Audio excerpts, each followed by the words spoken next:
Nous poursuivons ce conseil municipal avec le projet numéro 10, à savoir les redevances et les droits de place pour les camions alimentaires et le marché hebdomadaire pour les mois de juin à août 2020. Dans le cadre de l'ordonnance du 1er avril 2020 visant à assurer la continuité du fonctionnement des institutions locales et de l'exercice des compétences des collectivités territoriales et des établissements publics locaux afin de faire face à l'épidémie du Covid-19, il avait été décidé de fixer les redevances et droits de place pour les camions alimentaires et le marché hebdomadaire à titre gratuit pour les mois de mars, avril et mai 2020. Ce texte permettait au maire, par délégation, d'exercer les attributions mentionnées au deuxième alinéa de l'article L 2122-22 du Code général des collectivités territoriales, et donc de fixer la gratuité sans qu'une délégation du conseil municipal ne soit nécessaire. Depuis la fin de l'état d'urgence sanitaire, cette compétence est revenue dans le champ des compétences qui peuvent être déléguées par le conseil municipal au maire, mais que le conseil municipal a décidé de ne pas déléguer au maire lors de ses délibérations du 21 juillet 2020. Il est donc proposé au conseil municipal de prolonger la gratuité des redevances et droits de place pour les camions alimentaires et le marché hebdomadaire pour les mois de juin à août 2020, afin de soutenir économiquement les commerçants et agriculteurs locaux dans le cadre de la crise sanitaire du Covid-19. Nous avons des questions sur ce point. Oui, monsieur Bernet, à la parole. Ça marche, ça? Ça n'a pas l'air. Ouais. Donc, on prolonge donc juin à août. On est aujourd'hui. Oui. C'est 6. Est-ce que vous, vu que la crise, on est encore dedans, hein, on voit encore que ça monte et on va peut-être encore avoir d'autres problèmes, quoi, je l'espère pas, mais à première vue, c'est pas fini, c'est pas évident. Est-ce que vous pensez prolonger encore, vous, 2-3 mois, jusqu'à la fin de l'année ou plus? Voilà, on voulait savoir si vous pensez prolonger et combien.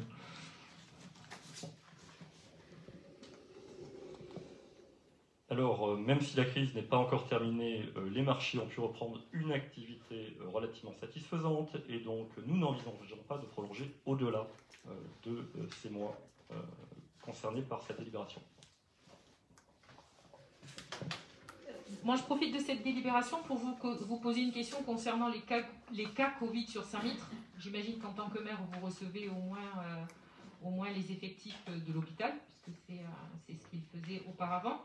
Donc je voudrais savoir, puisqu'il y a eu un classement de communes, il y a certaines communes, ils ont réduit le taux. Donc je voulais savoir, la commune de Saint-Mitre ne fait pas partie des communes repérées.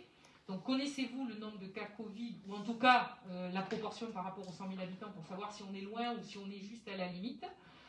Et deuxième question, vu la problématique des dépistages, puisque aujourd'hui vous connaissez la problématique des files d'attente, des durées, de tout un tas de systèmes.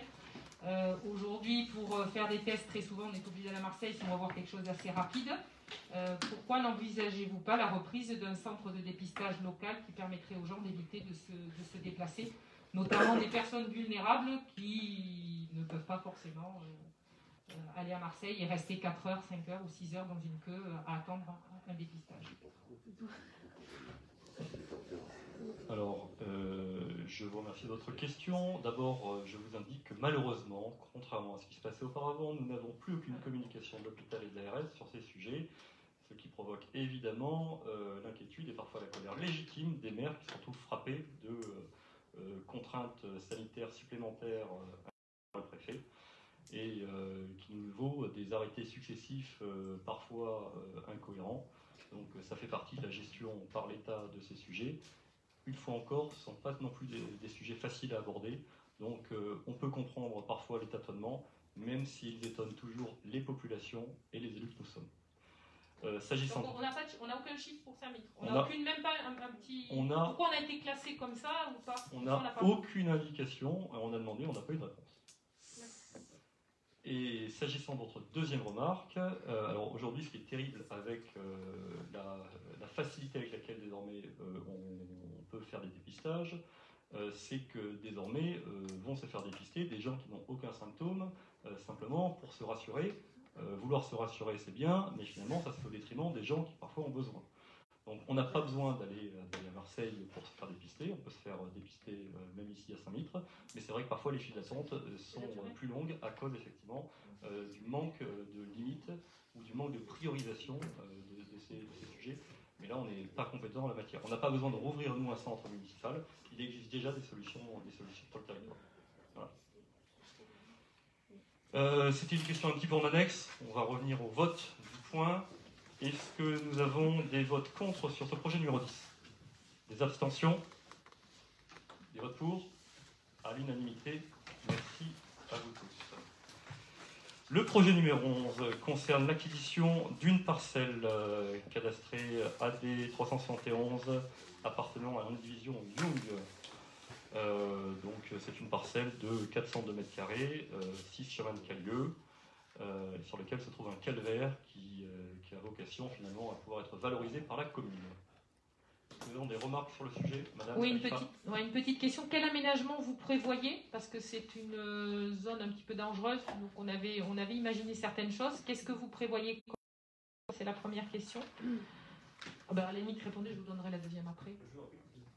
Non, la deuxième, c'est que, notamment sur ce type de sujet, pour savoir un peu qu'est-ce que vous prévoyez comme aménagement, mais c'était aussi le cas pour l'atelier des associations ou autres, il y avait des commissions des services techniques qui permettaient aux élus de connaître les projets en amont, d'aller visiter sur le terrain, d'aller voir un certain nombre de choses qui nous permettaient de nous rendre compte un petit peu des projets qui étaient proposés par la majorité. Envisagez-vous d'avoir ces commissions terrain qui sont plus faciles pour les élus que nous sommes d'appréhender les projets plutôt que dans une séance comme celle-ci qui va s'alourdir si on pose des questions et si on a besoin de précision?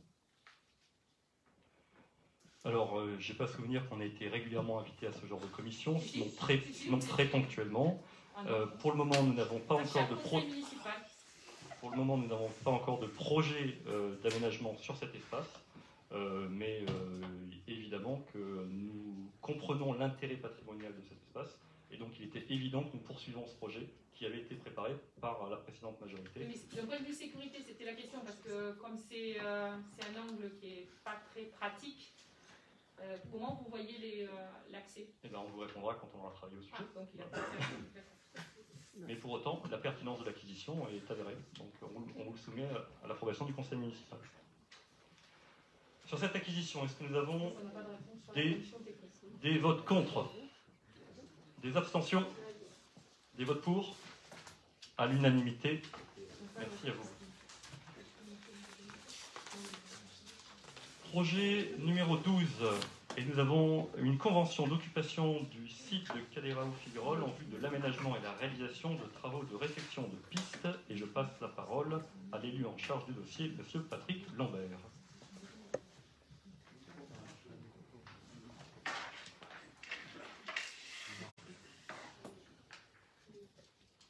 Oui, bonsoir à tous. Donc il s'agit en fait du transfert de la maîtrise d'ouvrage du Conservatoire du Littoral à la commune de Saint-Vite-la-Rempart, assisté par l'ONF, pour la réalisation donc, des chemins d'FCI, donc défense des forêts contre l'incendie.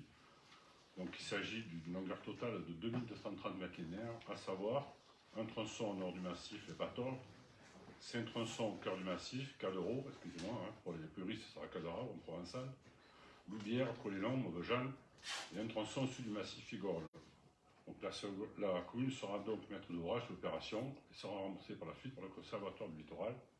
Et la commune sera donc assistée par l'ONF, qui sera donc dans ce cas-là de maître d'œuvre, pour une enveloppe financière de 22 300 €. La parole à M. le maire. Est-ce que nous avons des questions sur ce point? Non, puisqu'on connaissait ces projets, on avait participé à ces plannings de réflexion de pistes, donc nous y sommes favorables. Je vous remercie. Avons-nous des votes contre ce projet? Des abstentions? Votes pour? À l'unanimité, merci à vous. Le 13e et dernier point à l'ordre du jour concerne une convention d'occupation du site Calérao-Figuerolles pour la fête de la randonnée. L'Assemblée donc est informée que le comité départemental de randonnée pédestre 13 a sollicité l'utilisation du site des collines Calérao-Figuerolles appartenant au Conservatoire du Littoral afin de pouvoir y organiser une course pédestre le dimanche 18 octobre 2020 de 8h à 18h.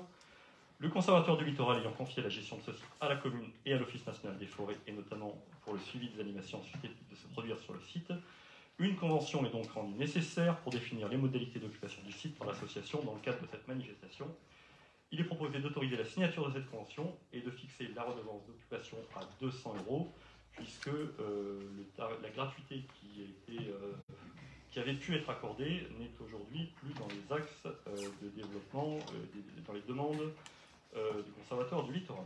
Voilà. Donc, je signale par ailleurs que cette délibération avait été préparée, cette manifestation est préparée de longue date, et que nous attendons évidemment d'avoir la validation de la sous-préfecture sur ce projet. Donc, si nous actons le principe, ça reste soumis à la possibilité de l'organiser, et nous sommes très attentifs à ce sujet. Nous avons des questions supplémentaires. Madame Alifa. Oui, je vous confirme que c'était une demande qui avait été faite déjà quand nous étions aux commandes, et nous y étions favorables, bien sûr. En revanche, là où je ne suis pas tout à fait d'accord, c'est sur la redevance. Alors, pour la fête de la randonnée, ça me choque un peu moins. En revanche, ça fait à peu près 3 ans, même, ça avait été annoncé, mais 3 ans, que le Conservatoire du littoral nous titille dans toutes les conventions que l'on fait pour faire payer les manifestations. Et nous y sommes, nous, et on a tenu 3 ans, nous y sommes notamment farouchement opposés pour l'association saint-mitraine d'athlétisme qui organise le trail dans nos massifs. L'année dernière, c'était juste, et voilà, je pense qu'il faut avoir une position très ferme. J'entends qu'on puisse avoir une redevance d'occupation pour... Bon, la fête de la randonnée, c'est un organisme extérieur, c'est une fédération. En revanche, une manifestation qui pourrait être initiée par une association saint-mitraine, notamment celle de l'athlétisme, je pense qu'il faut rester ferme avec le Conservatoire du littoral et éviter de faire payer une redevance à une association qui investit beaucoup de temps dans ce type de préparation, et je trouve ça totalement injuste de leur demander 200 €. Voilà, je vous invite à être vigilants parce que ils sont assez... Le Conservatoire du littoral essaie de garder une position sur ce sujet. Alors, je vous confirme que par ailleurs, nous sommes parfaitement capables au niveau municipal d'apporter un soutien financier supplémentaire pour respecter le double impératif, à la fois la demande du Conservatoire du littoral de faire participer à l'aménagement les différentes associations qui les sollicitent pour organiser les manifestations.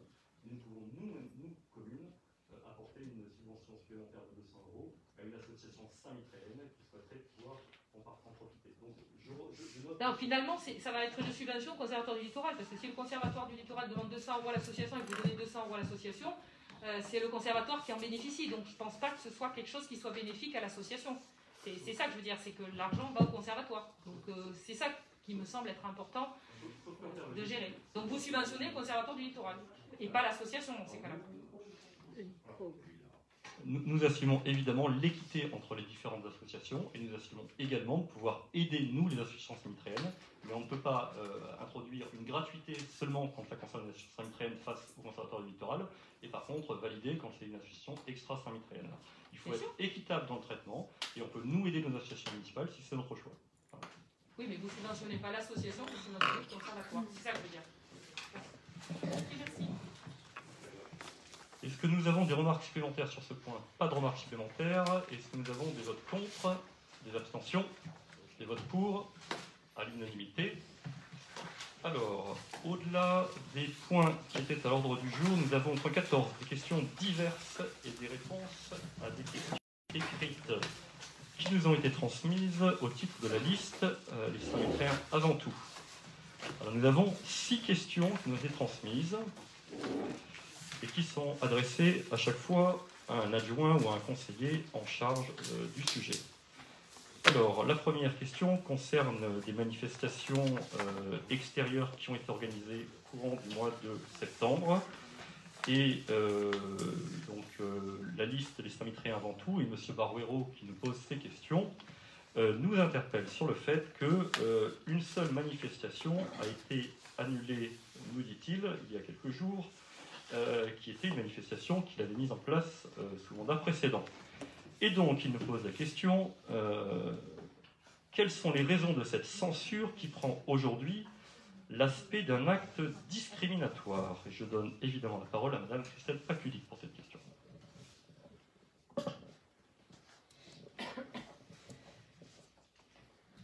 Pour répondre à la question, non, nous ne prenons pas les décisions par rapport à l'ancienne municipalité, mais pour répondre aux attentes des saint-mitrains.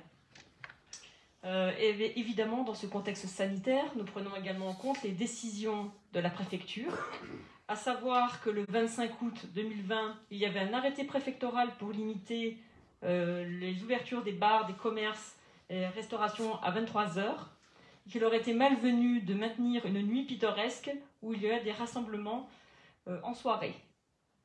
Donc ça, c'était la première décision, à savoir que de toute manière, depuis, toutes les manifestations ont été annulées, notamment la journée du patrimoine, depuis l'arrêté du 15 septembre 2020. Donc la question, en fait, ne se pose plus.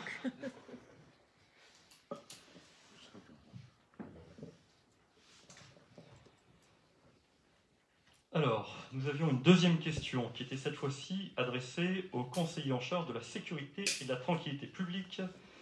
Et vous nous interpelliez, Monsieur Barrero, sur la présence d'un coq, puisque vous estimez qu'un nouveau résident trouble la tranquillité publique du lotissement. Et donc, vous nous interpellez en nous disant qu'a-t-il été fait, quand et par qui, pour retrouver un minimum de tranquillité publique dans ce quartier. Je passe la parole à l'adjoint en charge. Mesdames et messieurs, les membres du conseil municipal, bonsoir, dans un premier temps. Monsieur Barrero, un coq. Sérieusement, un coq. Donc je suis content d'un côté parce que ça veut dire que c'est... Non, attendez, excusez-moi, mais répondez sérieusement. Hein. On n'est pas là. Alors votre question est... Maintenant j'y réponds. Merci. Un coq. Donc, on va remettre les choses dans leur contexte. Ce que vous appelez comme apparemment une priorité de sécurité me paraît bien léger au regard de toutes les missions de police, notamment qui sont en cours depuis la prise de notre mandat. Mais bon, soit, on va y répondre. Une personne s'est effectivement présentée fin août pour nous signaler la présence de ce coq. Elle s'est présentée en mairie. Et pour nous signaler la présence du coq qui dérangeait le voisinage au numéro 2, le boulevard de la Farandole. Donc, j'ai demandé à la police municipale d'aller voir sur place. Ils n'ont rien constaté du tout. Ça, c'est la première chose. Ils doivent y retourner dans la semaine parce qu'il faut constater à plusieurs reprises, pas qu'une seule fois, même s'ils sont restés un moment dessus et que ça leur a pris du temps. Maintenant, je vais laisser la parole à mon collègue Éric Barra, qui est conseiller municipal et qui m'aide dans toutes les questions de tranquillité publique et de voisinage. Il va vous apporter quelques précisions.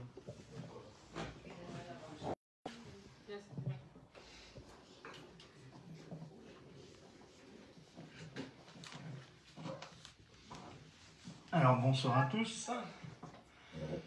Donc comme vous l'a dit mon collègue, après vérification auprès de la police municipale, aucun signalement écrit n'a été fait. C'est-à-dire que ce n'a été qu'une plainte déposée à l'accueil de la mairie. Donc il a été demandé à la police de se rendre sur place, ils ont fait des constatations, mais sans aucune certitude. C'est-à-dire que le quartier était très calme quand ils y sont passés. Au jour d'aujourd'hui, donc on leur a demandé de revenir, et pour information, elle s'est déplacée aujourd'hui, afin de constater de nouveau un trouble possible. Et faire en plus une enquête de voisinage, qui nous a relevé une seule possibilité de gêne, sur les X voisins directs du 2 boulevard de la Farandole, où vous habitez, M. Barrero. Très bien. Donc, or, pour constater un trouble de la tranquillité publique qui serait avéré, il faut donc faire remonter des notions de répétition, répétition et d'intensité et de gêne publique. Cela va demander donc un certain temps. On va y aller plusieurs fois. On va essayer de trouver des solutions à l'amiable et avant d'arriver à une solution finale qui pourrait être des mises en demeure, de se séparer de l'animal ou de le saisir ou alors de verbaliser. Mais tout cela va prendre du temps et pour l'instant, depuis le fin août, on n'a pas plus d'éléments et on va donc suivre ce dossier comme tous les autres. Oui, juste une petite précision, parce que c'est très récent, ça date de cet après-midi, donc la police municipale est retournée sur les lieux. Ne constatant rien, ils ont fait une petite enquête de voisinage, et pour préciser ce que disait M. Barra, sur 12 personnes qui ont été contactées dans le voisinage proche, seulement un seul a répondu par l'affirmative en disant qu'il était embêté par la présence de ce coq. Ce qu'il faut savoir, c'est que la seule personne qui se plaint, elle est en conflit avec la personne qui a le coq, à l'origine. Le sujet, il est là. C'est les conflits. C'est les conflits que ça génère après. C'est ça le sujet. Bref, pour résumer, ce coq prête un tout petit peu à sourire. Pour le moment, on ne constate pas ce qui relève du trouble à la tranquillité publique, puisque le chant de ce coq ne s'exerce pas sans discontinuer, ou par une intensité et une fréquence qui nous conduirait à pouvoir intervenir. Donc pour le moment, on est dans manifestement d'un litige privé, un litige de voisinage. Alors, vous interpellez à nouveau l'adjoint et conseiller en charge de la sécurité sur un tournoi de boules qui s'est déroulé le samedi 12 septembre au stade municipal et pour lesquels vous estimez que les gestes barrières n'ont pas été respectés, et sur lesquels vous trouvez aussi que le stationnement n'a pas été correctement assuré, c'est-à-dire vous parlez de stationnement sauvage sur le boulevard Tartarin, et donc vous nous posez la question, pourquoi la police municipale était-elle absente ce jour-là pour faire respecter les règles sanitaires et de stationnement sur les voies publiques? Que comptent faire à l'avenir les responsables municipaux pour que cesse ce genre de pratique? Je donne la parole à nouveau à M. Marlot. Alors, déjà le sujet est un peu plus important, je pense. La première chose qui me vient à l'esprit sur la longueur de votre question, c'est que ce challenge de boules en l'honneur d'un jeune Saint-Mitréen décédé en était déjà à sa 12e édition. Donc 12e édition de ce challenge, 11 ans donc visiblement de problèmes de stationnement. Et donc vous étiez dans la majorité pendant 6 ans, et pourquoi la question ne vous vient que maintenant, ça vous appartient. Bref, ma réponse sera celle-ci. Lorsque les joueurs de pétanque pratiquent, ils ne sont déjà pas soumis au port du masque. Et ça, c'est pas moi qui le dis, c'est l'arrêté préfectoral qui dit que toute activité sportive effectuée en plein air ne nécessite pas le port du masque. Ça, c'est la première chose. Il est cependant possible, dans ce que vous nous dites, que les spectateurs n'en étaient pas pourvus. Ça, je peux le concevoir. Concernant le problème du stationnement, j'ai contacté, parce que je n'ai pas attendu ce soir, bien sûr, j'ai contacté le chef du centre de secours. Parce que dans votre question, vous dites que s'il y avait eu une intervention pompier, ça aurait pu être dramatique. Sauf que malheureusement pour vous, l'argument tombe à l'eau, puisque j'ai contacté le chef du centre de secours et qui m'a dit qu'il n'y avait aucun problème ce jour-là s'il fallait déplacer un engin. Donc, je comprends que le voisinage parfois se soit plaint, excusez-moi, d'un stationnement irrégulier sur les trottoirs. C'est pourquoi je demanderai à l'association, donc c'est pas un événement municipal, hein, on a bien compris, c'est une association, je leur demanderai pour l'année prochaine, pour le challenge de l'année prochaine, de faire le nécessaire afin qu'ils utilisent notamment, et là je suis d'accord avec vous et je vous rejoins, le parking du don du sang qui apparemment était vide ce jour-là, et donc par conséquent on peut quand même, j'estime, quand on est sportif, et là ça je vous rejoins pleinement sur ce point, faire quelques mètres pour se rendre sur le lieu de pratique. Ça, il n'y a pas de souci. En revanche, quand vous nous dites où était la police municipale, en gros, la police municipale était déjà sur un événement municipal. Donc, nous avons fait un choix. C'est-à-dire que moi, quand on me dit quel est le plus important c'est ce qui sécurise une manifestation municipale, ou qu'ils aillent verbaliser les gens et sur les trottoirs et parce qu'ils sont non porteurs du masque. Aujourd'hui, je vous rappelle que la majorité des gens qui étaient sur les trottoirs, je dis bien la majorité, pas tous, c'était aussi ceux qui étaient sur la manifestation des boules. Et donc, ils auraient cumulé 2 infractions. Alors, 2 infractions pour votre gouverne, une infraction du non-port de masque et une infraction de stationnement irrégulier, ça aurait fait très cher pour une famille. Et je ne pense pas que c'était la priorité à ce moment-là de faire quitter la police municipale de leur travail, pourquoi ils étaient faits ce jour-là, pour venir à la rescousse et verbaliser tout le monde. Ce qui aurait pris d'ailleurs beaucoup de temps. Ça, c'est un choix et nous l'assumons. On n'aurait pas fait payer des familles autant que ça, en sachant qu'en plus, c'était en l'honneur d'un jeune décédé de la commune. Mais ça, vous êtes censé le savoir, puisque ça fait la 12e édition, je le rappelle. Voilà ma réponse.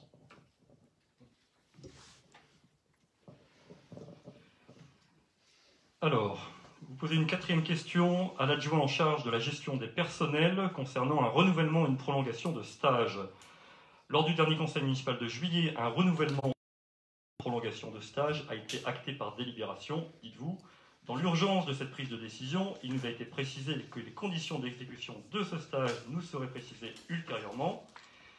La question que vous posez, ou plus exactement les questions, quelles sont les conditions arrêtées pour ce stage? S'agit-il d'un renouvellement ou d'une prolongation? Quelle en sera la durée? Dans quel service municipal se déroulera-t-il? Et sous quel tutorat fonctionnel sera placé le ou la stagiaire en question? Par ailleurs, d'autres retours ou réintégrations sont-ils prévus? Si oui, sur quel poste? Alors, Monsieur Barbero, vous ne serez pas surpris que ce soit moi qui vous réponde sur cette question, puisque contrairement à ce que vous indiquez, vous devez savoir qu'il n'y a pas d'adjoint chargé de la gestion des personnels. C'est ce qui a été d'ailleurs voté lors du dernier conseil municipal. Alors, contrairement à ce que vous dites également, ce qui a été acté par délibération, c'est la création d'un poste d'attaché pour permettre la réintégration d'un agent suite à un contentieux administratif au cours du précédent mandat.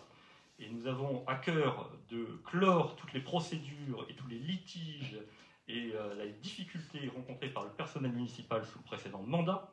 Et donc, cet agent accomplira son stage tel que l'a défini le tribunal administratif. Décision rendue définitive après épuisement des voies de recours pour lesquelles la commune a donc été déboutée.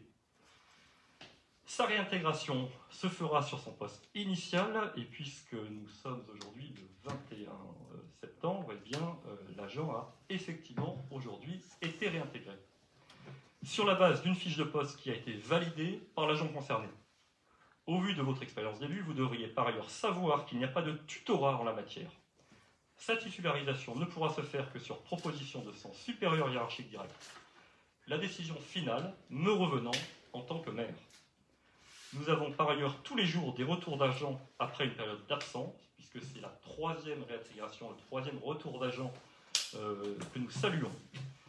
Et je vois par ailleurs bien où vous voulez en venir, et je me limiterai à vous dire qu'à ce jour, il n'est pas encore prévu d'autres retours ou de réintégration, mais que nous y travaillons. 5e question. 5e question que vous posez, Monsieur Barbero, à l'adjoint en charge de la vie associative, s'agissant de conventions d'association. Suite à la rentrée scolaire et des associations de ce début d'année, nous avons donc été conduits à réorganiser la gestion des salles, et un certain nombre d'associations qui ne bénéficiaient d'aucune salle ont pu enfin accéder à des salles dignes de ce nom. Et vous estimez, vous, au contraire, que la gestion n'a pas été satisfaisante. Et donc, vous nous demandez comment faire pour établir une juste répartition des créneaux et des lieux des associations saint-mittréennes. Comment comptez-vous suivre la recommandation faite aux élus de ne pas occuper de poste exécutif dans une association subventionnée par la commune? Je passe la parole à l'adjoint en charge des associations, Julien Lettré.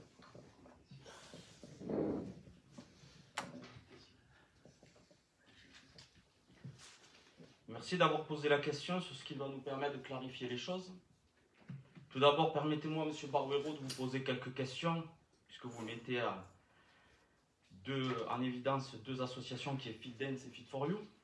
Donc du coup, pourriez-vous me dire combien d'heures avait cette association en 2019-2020, donc pour Fit Dance et Fit for You, et combien d'heures dans la salle de danse?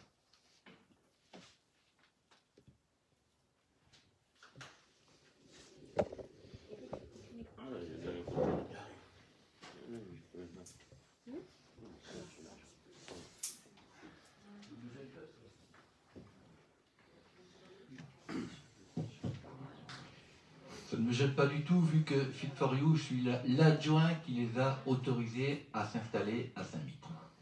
Donc vous ne répondez pas à la question, donc vous ne maîtrisez pas le dossier.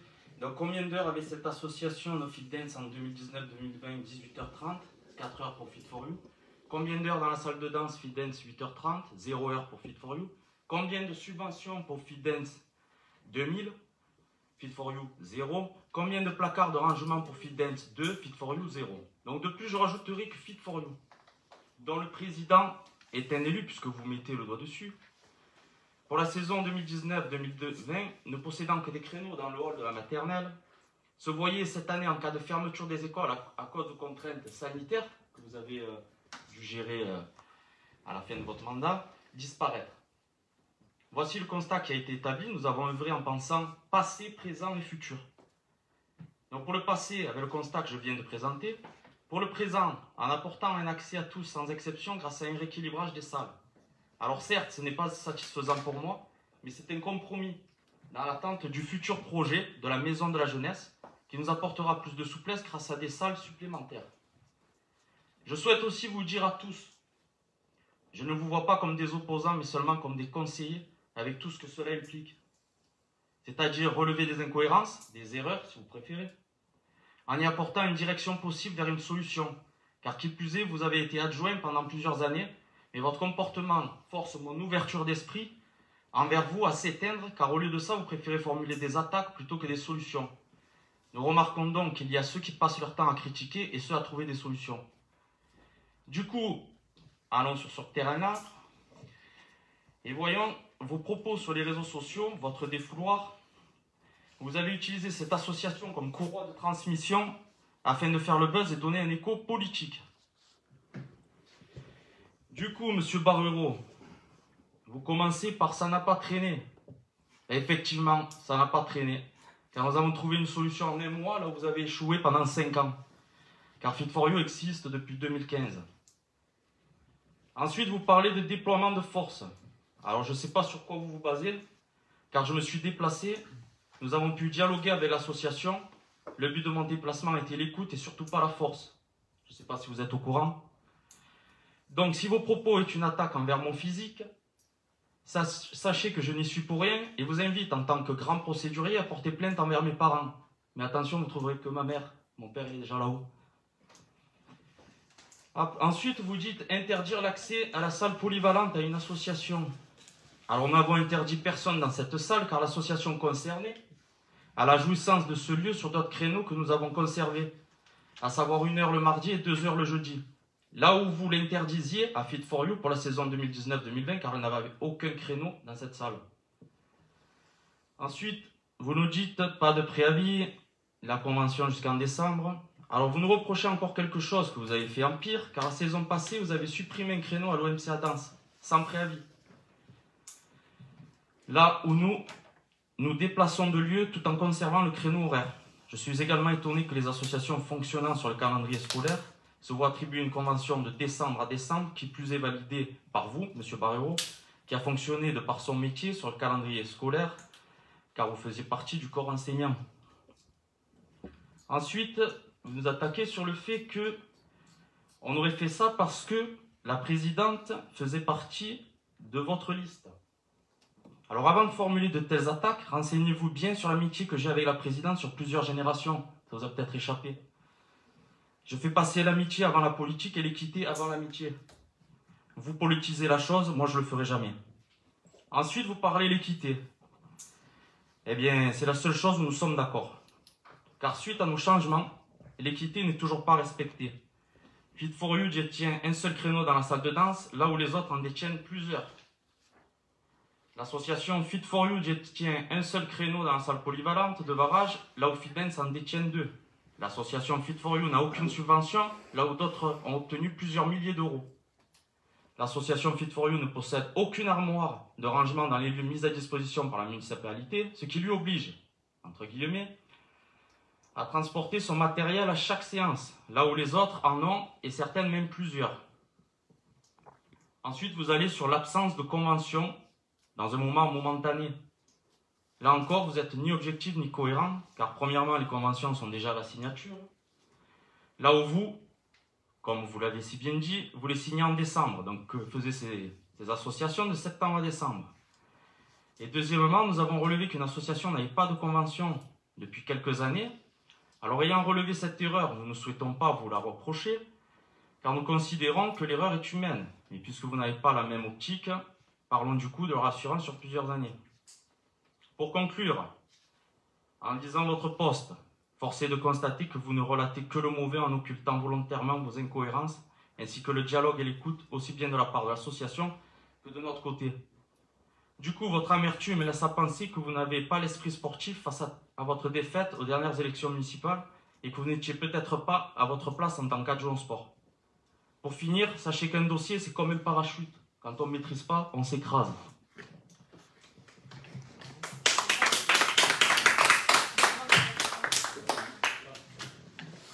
Oui, donc je vais juste compléter parce que effectivement votre question, comme toutes les autres, était très longue et donc nécessite plusieurs points de réponse. Étant donné que dans cette question, vous me visez particulièrement, puisque donc pour l'ensemble du public, je vais rappeler que je suis le président de l'association Fit4You que vous visez. Et que par là même, quand vous parlez de conflit d'intérêts ou de prise illégale d'intérêts, plus particulièrement, parce que là encore il faut savoir de quoi on parle, il faudrait qu'il y ait un intérêt.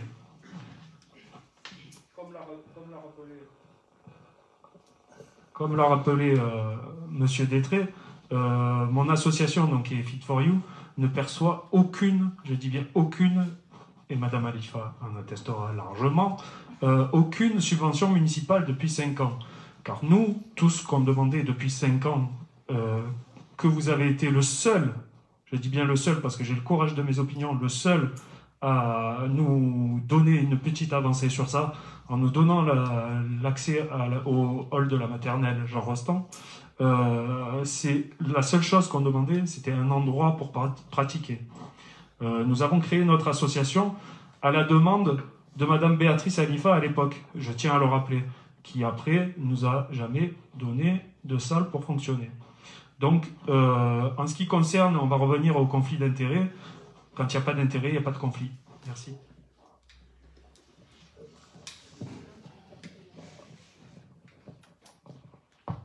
Je peux répondre brièvement? Monsieur Marleau, je vous laisse la parole. Merci. Ce que vient de dire Monsieur Marleau est entièrement exact, et je rappelle que lors d'une réunion que j'avais programmée l'an dernier, au mois de septembre, il avait été invité au titre de son association.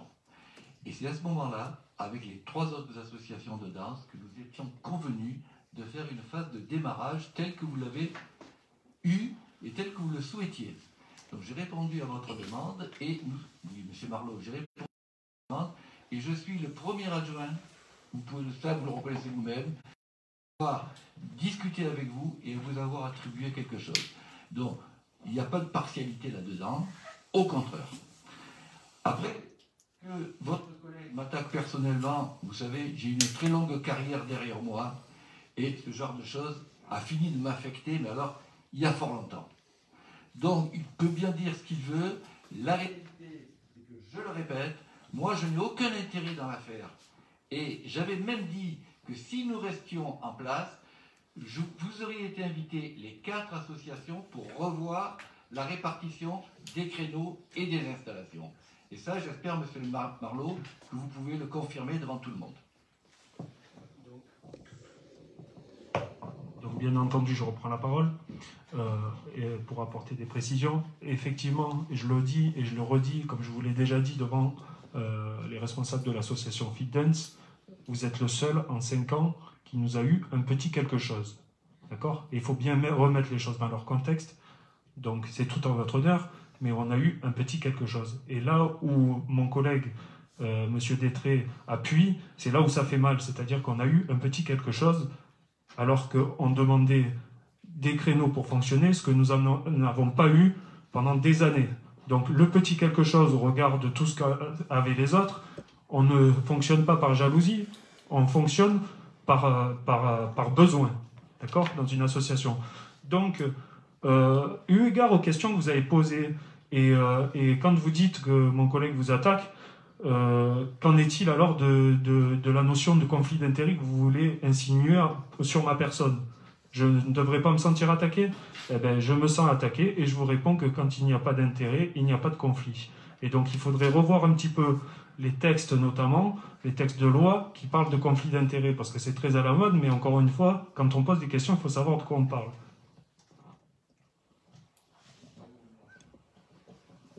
J'aimerais conclure par une petite remarque, M. Barbero. Vous nous expliquez finalement que si vous aviez été réélu, vous auriez enfin mis en œuvre ce que vous n'avez pas fait pendant 5 ans et que nous avons fait en 2 mois. Donc voilà, simplement pour conclure sur ce point. L'ordre du jour de ce conseil municipal étant à présent épuisé, je lève la séance. Merci à tous. Merci.